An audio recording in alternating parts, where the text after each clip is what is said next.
உபவாச ஜெபத்தின் வல்லமை. Praise the Lord. இயேசு இரவும் பகலும் 40 நாட்கள் உபவாசம் இருந்த பின்பு அவருக்கு பசி உண்டாயிற்று என்று நாம் மத்தேயு எழுதிய நற்செய்தி 4:2 இவ்வாறு பார்க்கின்றோம். அவருக்கு உடல் சோர்வினால் பசி ஏற்பட்டது. ஆனால் அதைவிட அவருக்கு அதிகமான பலன் கிடைத்தது அவரை சோதித்த சாத்தானை வெல்வதற்கு. ஆம், அவர் உபவாசம் இருக்க வேண்டும் என்ற அவசியமே இல்லை. ஏன் அவ்வாறு இருந்தார்? ஏனென்றால் அவருக்கு நன்றாக தெரியும், தன்னால் படைக்கப்பட்ட சாத்தான் தன்னையே சோதிக்கும் பொழுது மனிதர்களை சோதிப்பான். அப்படி சோதிக்கும் பொழுது அவனை ஜெயிக்க அவர்களுக்கு தேவை மிகுதியான ஆன்மீக ஆவிக்குரிய பலன். அந்த பலன் உபவாசத்தின் மூலமாக தான் கிடைக்கும் என்பதற்காக தான் அவர் உபவாசம் இருந்தார், நமக்காக. அன்பானவர்களை, யோசித்து பார்ப்போம். ஆண்டவருடைய அடிச்சுவடுகளை பின்பற்றி நடக்கக்கூடிய உண்மையான சீடர்களாக நாம் இருந்தோம் என்றால் ஒவ்வொரு நாளும் நாம் சந்திக்கக்கூடிய சோதனைகளிலிருந்து வெற்றி பெற, பலன் பெற்றுக்கொள்ள நாம் எத்தனை தடவை உபவாசம் இருக்க வேண்டும்? ஆனால் நாம் இருக்கின்றோமா?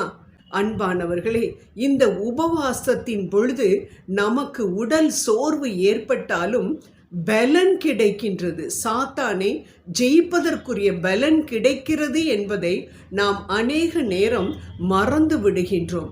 ஏதாவது ஒரு பிரச்சனை வந்துவிட்டால் உடனே அப்பா என்னால் தாங்க முடியவில்லையே என்று அப்பாவிடம் போய் நாம் ஜெபம் செய்கின்றோம். ஆனால் உபவாசித்து ஜெபம் செய்கின்றோமா என்று பார்த்தோம் என்றால் இல்லை என்ற பதில்தான் நம்மிடமிருந்து வருகின்றது. மார்க் 9:29 ஆண்டவர் இயேசு மிகவும் அருமையாக ஒரு காரியத்தை சொல்லுகின்றார்.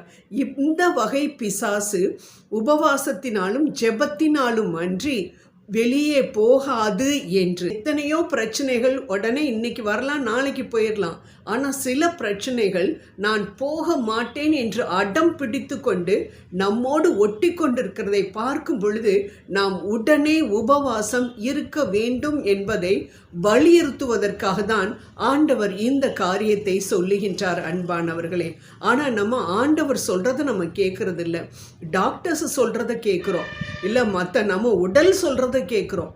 டாக்டர் சொல்கிறாரு உங்களுக்கு சுகர் இருக்குங்க, அதனால ஃபாஸ்டிங் எல்லாம் இருக்காதீங்க அப்படின்னு சொல்லிட்டா உடனே அதை ஒரு எக்ஸ்கியூஸாக நாம் சொல்லி கொண்டு இருக்கத்தான் ஆசை. ஆனால் டாக்டர் சொல்லிட்டாரு. யார் முக்கியம்? டாக்டர் முக்கியமா?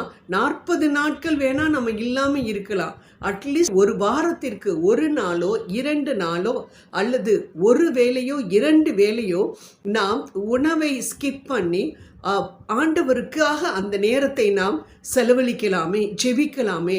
அப்படி ஜெபிக்கும் பொழுது நம்மிடம் காணப்படக்கூடிய மிகவும் கடுமையான பிரச்சனைகள் நிச்சயம் தீரும், நம்மை விட்டு போகும் என்பதில் சந்தேகமே இல்லை. அன்பானவர்களே, ஆம், மேகம் போன்று பிரச்சனைகள் நம் வீட்டின் கூரை மேலே உட்கார்ந்துக்கிட்டு இருக்கும் பொழுது நம்ம முழந்தால் படியிட்டு உபவாசம் இருந்து ஜெபித்தோம் என்றால் அது மழையாகி வீடையே காலி பண்ணக்கூடிய நிலைமைக்கு நிச்சயம் அது கொண்டு வராது என்பதுதான் நிச்சயம். ஆனால் இதை நாம் மறந்து விடுகின்றோம்.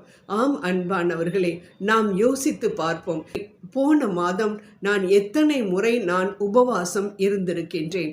உபவாசம் இல்லாததினால்தான் என் உடலை என்னால் கட்டுப்படுத்த முடியவில்லை, எனது இச்சைகளை என்னால் கட்டுப்படுத்த முடியவில்லை. சின்ன சின்ன பாவங்கள் என்று செய்து கொண்டு கடைசியில் பாவத்திற்கு அடிமையாக போகக்கூடிய மக்கள் அநேகர் இருக்கின்றார்கள்.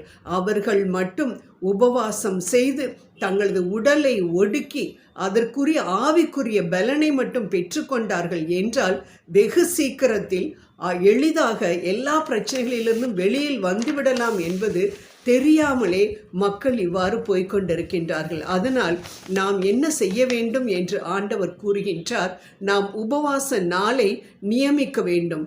ஆம், அநேக மனிதர்கள் உபவாசம் இருந்து வெற்றி பெற்றதை நாம் விவிலியத்தில் பார்க்கின்றோம்.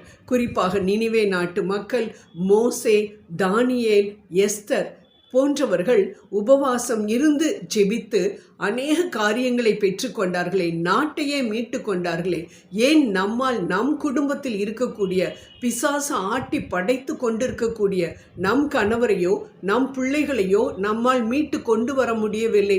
ஏனென்றால் உபவாசத்தினுடைய வல்லமையை நாம் அறிந்து கொள்ளவில்லை. அதனால்தான் இப்படிப்பட்ட தோல்வியை நாம் சந்தித்து கொண்டிருக்கின்றோம். இன்றே நாம் உபவாச நாளை நியமிப்போம், ஜெபம் செய்வோம். அன்பின் தகப்பனே, அப்பா, இதோ இந்த வேளையில் எங்களது குடும்பத்தில் காணப்படக்கூடிய எங்களை விட்டு போகாமல் இன்னும் எங்களை தொந்தரவு பண்ணி கொண்டிருக்கக்கூடிய எல்லா பிரச்சனைகளையும் உமது பாதத்தின் அடியில் நாங்கள் சமர்ப்பிக்கின்றோம். இந்த பிரச்சனைகளுக்கான தீர்வு எங்களது உபவாச ஜெபத்தில் காணப்படுகிறது என்பதை நாங்கள் உணர்ந்து இதோ இந்த நேரத்தில் அதற்குரிய பலனை எதிர்பார்த்து உமக்கு முன்பாக வந்து நிற்கின்றோம்.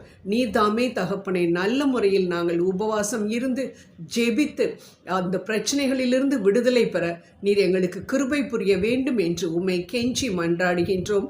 ஆமேன், ஆமேன், ஆமேன்.